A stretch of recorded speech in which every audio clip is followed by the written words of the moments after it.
بس رمضان کی سب سے بڑی تیاری کیا ہے کہ اپنے دلوں کو صاف کر لو پہلے سے، کہ جس دل میں نفرت ہو، بغض ہو، کسی کے لیے غصہ ہو، کسی کے لیے کیا کیا جذبے ہوں، دل صاف کرنا۔ ہمارے گھروں میں روزانہ جھاڑو ہوتا ہے، یہاں مدرسے میں روزانہ صفائی ہوتی کہ نہیں ہوتی؟ کیونکہ دنیا کی اصل گندگی ہے تو جھاڑو ہاتھ سے نہیں چھوٹ سکتا۔ حرم شریف میں دیکھا کیسے چاروں طرف خدام پھر رہے ہوتے ہیں برش لے کر، تو دل پہ غبار ایسے آتا ہے جیسے صحن میں غبار آتا ہے، دل پہ گندگی ایسے آتی ہے جیسے صحن میں آتی ہے۔ تو ہم نے نظام بنایا ہوا ہے، لوگ مقرر ہیں وہ روزانہ جھاڑو دیتے ہیں۔ تمہارا دل ایک آنگن ہے، ایک صحن ہے، اس میں بغض، نفرت، حسد، پتہ نہیں کیا کیا گندگیاں آئیں گی اور آتی رہیں گی۔ بچوں ایک کام کرو، جھاڑو پکڑ لو، صاف کرو۔ یا اللہ معاملہ تجھ سے کرنا ہے، لوگوں سے نہیں۔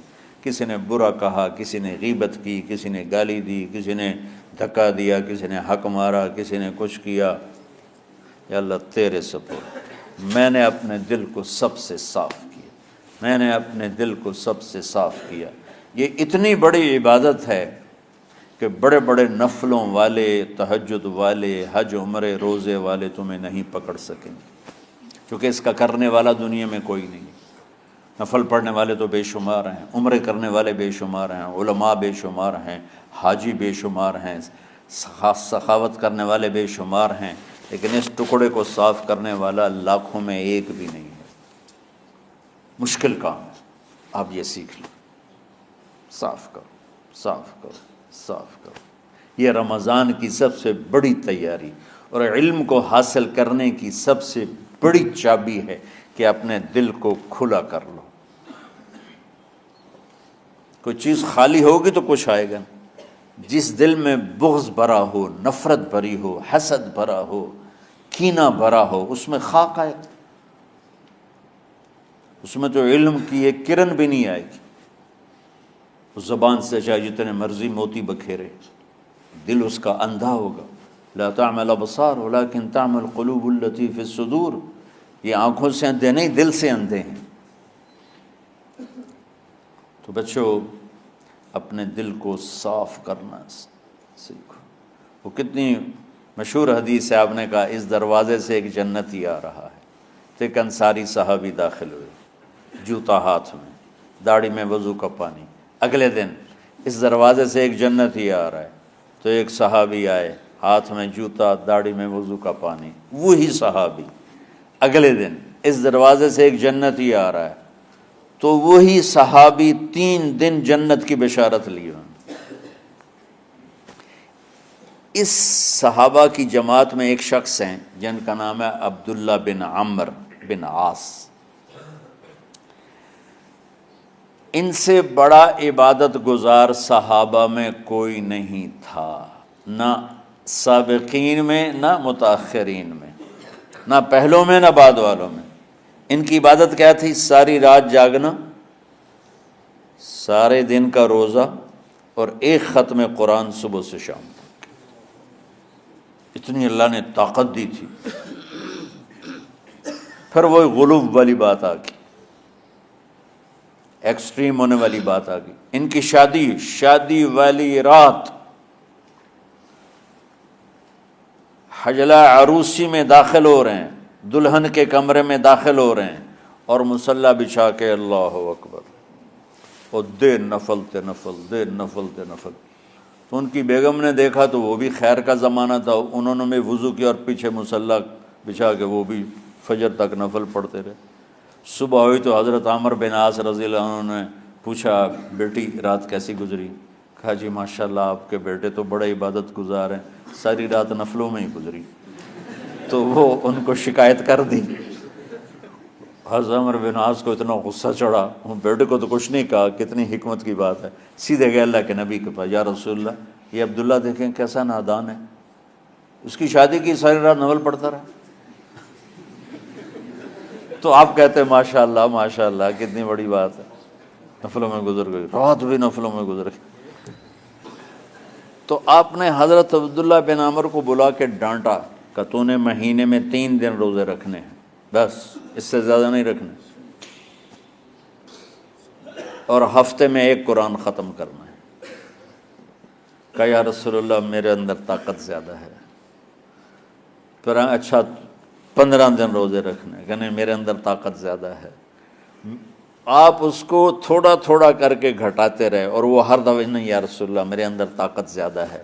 تو آخر میں آپ نے کہا اچھا چلو 100 میں داؤدی پہ آ جاؤ، 1 دن روزہ رکھو، 1 دن افطار کرو، اور 3 دن سے پہلے قرآن ختم نہیں کرنا۔ تو آپ نے اس کو پیچھے کیا۔ یہ بیٹھے تھے اس محفل میں، ان کے دل میں آیا کیا یہ بزرگ مجھ سے زیادہ عبادت کرتا؟ رات میں ساری جاگتا ہوں، دن روزہ رکھتا ہوں، 1 ختم کرتا ہوں، تو جنت کی بشارت تو مجھے ملنی چاہیے تھی، ان کو کیسے مل رہی؟ یہ کسی کتاب میں نہیں لکھا کہ یہ ان کا جذبہ تھا، لیکن جو کہ میں ان کی سیرت کو جانتا ہوں تو مجھے خیال آتا ہے کہ ان کی نفسیات میں یہ بات آئی ہوگی، چونکہ صرف انہی کو خیال آیا کہ میں جا کے دیکھتا ہوں کہ یہ بزرگ کیا کرتے ہیں۔ تو ان کے پاس پہنچ گئے، چاچا، ذرا وہ ادھیڑ عمر تھے، چاچا وہ میرے ابا تھوڑے ناراض ہیں، تو کچھ دن آپ کے پاس گزارنا کا، بیٹا بسم اللہ آ جاؤ۔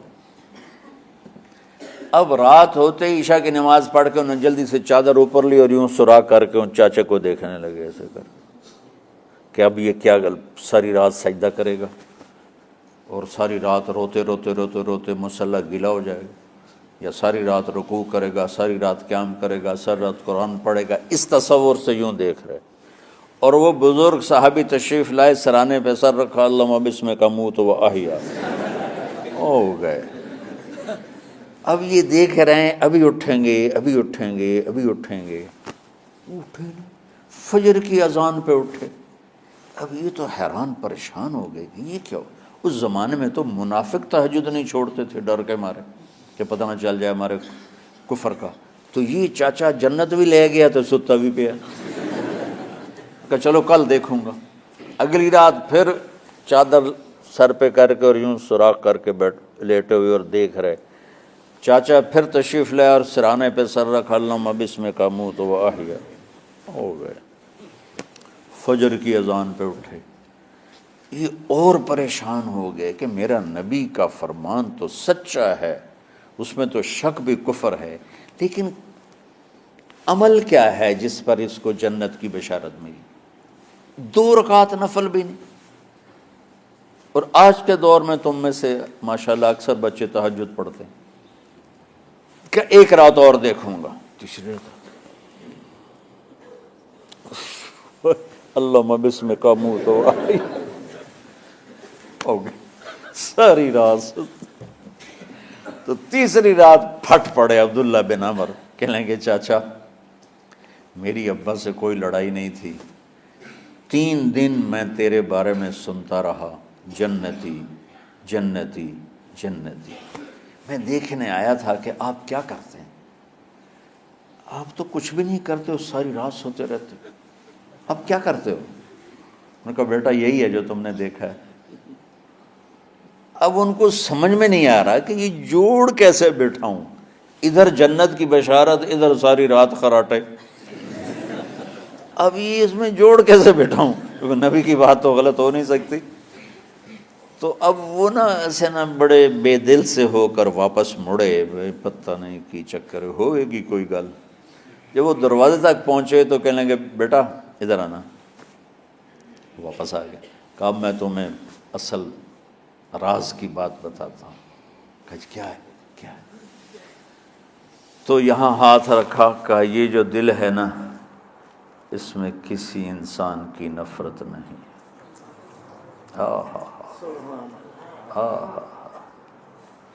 اور جب اللہ کسی کو رزق دیتا ہے، عزت دیتا ہے، مجھے کبھی حسد نہیں ہوا، مجھے خوشی ہوتی۔ تو عبداللہ بن عمر نے کہنا تھا ہاں یہ بات ہے، نہیں، ان کا ہاذا ہوا، اچھل کے کہنے لگے ہاذا ہوا، ہاں ہاں ہاں ہاں یہی ہے یہی ہے یہی ہے۔ پھر کہنے لگے چاچا پر یہ میرے بس کا نہیں ہے، کون کرے گا یہ؟ اتنے بڑے آدمی ہو کر کہہ رہے ہیں کہ یہ میرے بس کا نہیں۔